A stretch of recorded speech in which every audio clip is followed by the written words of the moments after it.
एक घने जंगल में एक पेड़ पर कालू कौवा अपना घोंसला बनाकर रहता था। उसी पेड़ के नीचे एक सांप का बिल था।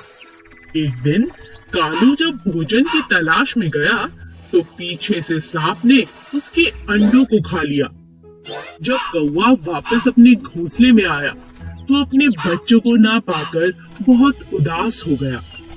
कौवे को सांप पर शक भी हुआ और उसने फिर सांप से पूछा, भाई सांप, क्या तुमने किसी को मेरे घोंसले की तरफ आते देखा? किसी ने मेरे अंडों को खा लिया है? नहीं नहीं, मैंने किसी को नहीं देखा। मुझे नहीं पता तुम्हारे अंडे किसने खाए। कुछ समय बाद फिर से ऐसा ही हुआ, पर इस बार कौवे ने सांप को अपने अंडे खाते हुए पकड़ लिया। अच्छा, अब समझ आया, तुम ही मेरे अंडों को खा जाते हो। मुझे तुम पर पहले ही शक था। तुम्हारी इतनी हिम्मत कैसे हुई? मेरे अंडों को खा गए। मुझे भूख लगी थी, इसीलिए मैंने तुम्हारे अंडों को खा लिया। तुम मेरा कुछ नहीं बिगाड़ सकते। इतना कहकर सांप अपने बिल में चला गया। कालू बहुत उदास हो गया और उसने सांप से बदला लेने की सोची। फिर वह उड़ता हुआ राजा के महल की तरफ चला गया। तभी उसकी नजर महारानी पर पड़ी, जो तालाब में स्नान कर रही थी। महारानी के कीमती जेवर तालाब के किनारे पड़े थे, जिनकी निगरानी उनके सिपाही कर रहे थे। कालू कौवे को एक उपाय सूझा। वह एक लंबा सा हार अपनी चोंच में फंसाकर उड़ने लगा। सभी सैनिक कौवे का पीछा करने लगे। कालू ने चालाकी से उस हार को सांप के बिल में डाल दिया। जब सैनिकों ने बिल में डंडा मारा, तब बाहर निकला सांप, जिसके गले में महारानी का हार था। सैनिकों ने पीट पीट कर सांप को जान से मार दिया और हार ले लिया। इसी तरह कालू कौवे ने सांप से अपना बदला ले लिया। एक जंगल में एक बहुत ही खतरनाक शेर रहता था।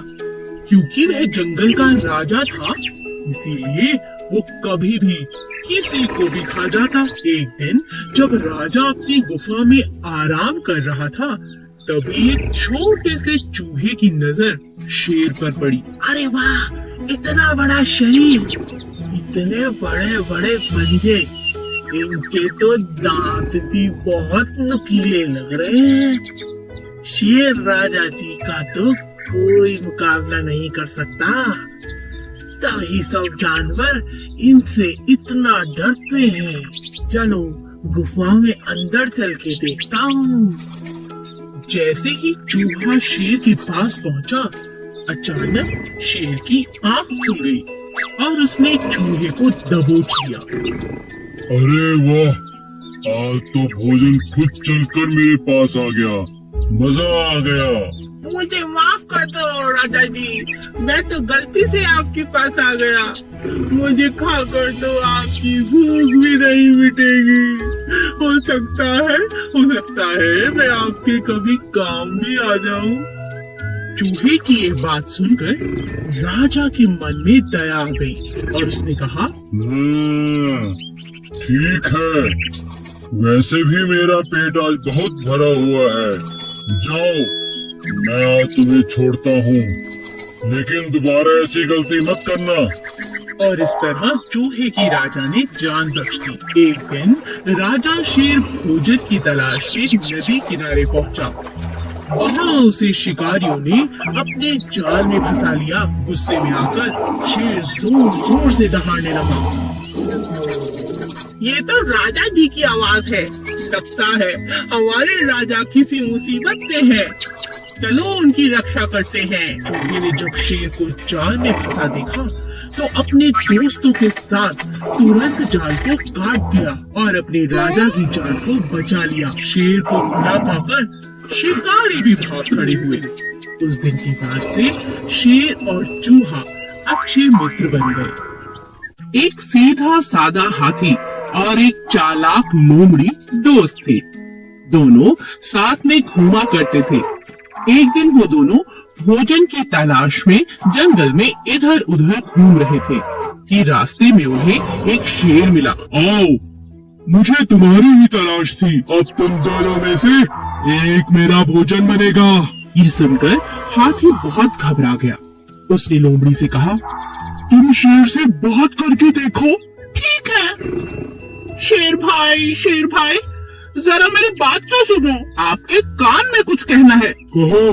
शेर भाई, आप तो मेरे भाई हैं। मैं तो आपकी सब बातें मानती हूँ। मुझे खाकर आपका कोई फायदा नहीं, आपका पेट भी नहीं भरेगा। सच कह रही हूँ। इसीलिए एक आपको उपाय बताती हूँ। आपको हाथी को ही खाना पड़ेगा, तभी जाके आपका पेट भरेगा। इतना बड़ा हाथी खाने के बाद 2-4 दिन मजे से आप सो सकते हैं, आराम कर सकते हैं। नहीं तो मुझे खा के कल तक फिर भूख लग जाएगी। पर वो कैसे हो सकता है?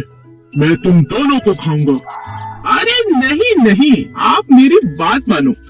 आपको बस मेरे साथ मिलकर हाथी को गड्ढे में गिराना होगा। फिर दोनों ने मिलकर हाथी को गड्ढे में गिरा दिया। अब शेर खुश था कि उसका शिकार कब्जे में है।